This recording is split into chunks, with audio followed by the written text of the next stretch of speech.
জল থেকে আয়রন পৃথক করার জন্য আমরা একটি ব্যবস্থা করেছি। প্রথমে আমরা দুটি জার নিয়েছি। একটি জারের নিচে দিকে আমরা ছোটো ছোটো অনেকগুলো ফুটো করেছি। তারপর আমরা পরিষ্কার তোলার টুকরো দিয়ে দিয়েছি।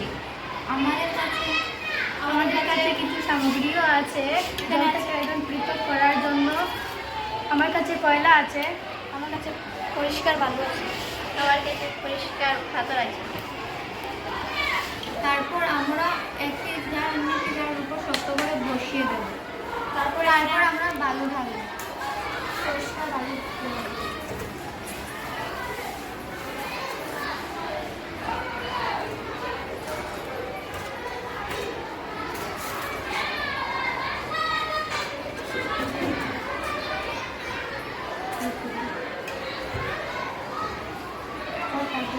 তারপরে আমি কয়লা ঢালবো।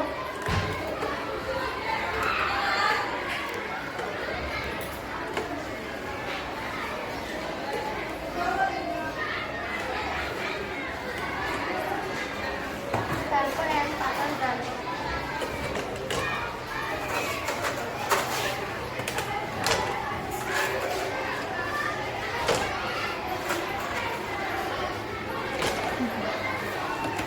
তারপরে আমি জল ঢালবো।